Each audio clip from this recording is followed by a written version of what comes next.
तेलंगाना के वज़ीर सियाहत व सकाफत व आसार क़दीमा जूपल्ली कृष्णा राव ने पब्लिक गार्डन्स नामपल्ली में वाक़ doctor YSR state heritage museum का दौरा करते हुए कहा कि म्यूज़ियम को इसकी साबिक़ा शान बहाल करने के लिए जामे बहाली इक़दाम किए जाएंगे। उन्होंने मुख्तलिफ़ गैलरियों का मुआयना किया और 2500 साल पुरानी मिस्री तारीख़ी बाक़ियात को महफूज रखने के लिए ख़ुसूसी इक़दाम की हिदायत दी।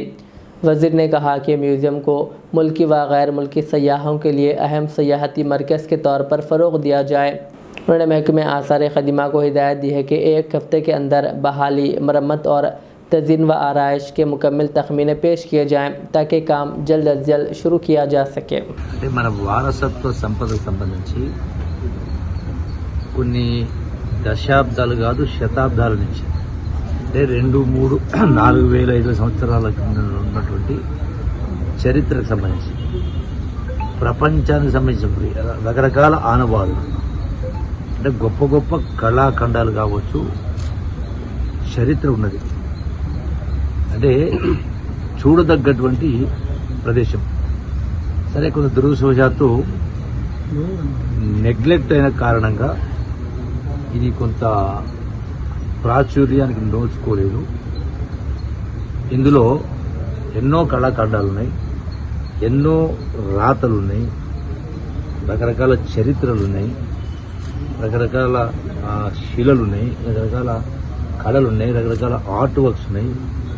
దాంతో పాటుగా ఈజిప్షియన్ మమ్మీ అంటే సుమారుగా 2500 సంవత్సరాల క్రితం ఒక యువతి, సుమారుగా 17-18 సంవత్సరాల వయసున్న యువతి ఈజిప్ట్లో మరణిస్తే ఆ శవాన్ని మామూలుగా మనం చేసేట్టుగా పద్ధతుల ప్రకారం కాకుండా, మనమైతే పూడ్చి పెడతా కొంచెం కాలుస్తారు, అట్లా కాకుండా అంటే శాశ్వతంగా ఆ యొక్క శవం ఏదైతే చనిపోతుందో డెడ్ బాడీలో వాటికి కెమికల్ ట్రీట్మెంట్ చేసి ఎక్కడ కూడా అంటే టోటల్గా క్లోజ్ చేసి 100% ఈవెన్ గాలి కూడా లోపలికి పోకుండా మొత్తం క్లోజ్ చేసి వివిధ పద్ధతుల ద్వారా, రసాయన ద్వారా వాటి భద్రపరచడం జరిగింది.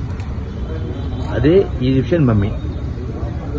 అంటే సుమారు కొన్ని వందల సంవత్సరాల క్రితం ఆనాడు ఉన్నటువంటి నవాబులు దాన్ని 1000 పౌండ్స్కు కొన్నట్టుగా చరిత్ర ఉంది. ఇప్పటికీ ఇక్కడ భద్రపరచడం జరిగింది. మనం చూడొచ్చు దాన్ని.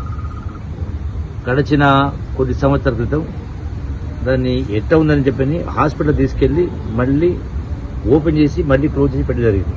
అంటే ఎట్లా ఉన్నదో, చనిపోయినట్టుందో అట్లాగే ఉన్నది. ఇప్పటికి కూడా కాళ్ళు, గోర్లు ఇవన్నీ కూడా టోటల్గా ఫేస్ ఇవన్నీ కూడా కనపడతా ఉన్నాయి. అంటే ఒక అద్భుతమైనటువంటి ఇటువంటివి చాలా ఉన్నాయి. ఈ యొక్క డాక్టర్ వైఎస్ రాజశేఖర రెడ్డి గారి హెరిటేజ్ మ్యూజియంను ఇంకా దీన్ని పెద్ద ఎత్తున దీనికి నిధులు కూడా వెచ్చించే కార్యక్రమం చేసి దీన్ని టోటల్గా ప్రొటెక్ట్ చేస్తూ టూరిస్టులను ఆకట్టుకునే విధంగా, ఆకర్షించే విధంగా దీన్ని మళ్ళీ రెస్టోర్ చేసే కార్యం చేస్తూ ఉన్నాం.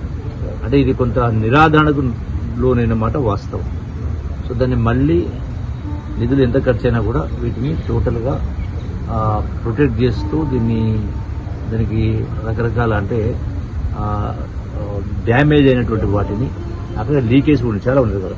సో వీటన్నిటినీ ఎన్ని కోట్లు ఖర్చు అయినా దీన్ని ప్రొటెక్ట్ చేసి టూరిస్టులను ఇక్కడికి ఆకర్షించే పద్ధతిలో, అది కూడా main road face entries, public garden main road face, అది మళ్ళీ కూడా ఓపెన్ చేయించే కార్యక్రమం చేసి ఎట్లయితే కౌన్సిల్ బిల్డింగ్ రెస్టోర్ చేయడం జరిగిందో అదే పద్ధతిలో దీన్ని కూడా రెస్టోర్ చేసే కార్యం చేసి యొక్క టూరిస్టులను అట్రాక్ట్ చేయడం కోసం దీన్ని మళ్ళీ ఒక పర్టికులర్ ఇవన్నీ చేసిన తర్వాత, సరే 3 మాసాలు పడుతుంది, 6 మాసాలు పడుతుంది, చేసిన తర్వాత దీన్ని మళ్ళీ రీఓపెన్ చేసే కార్యం చేస్తాం. Thank you.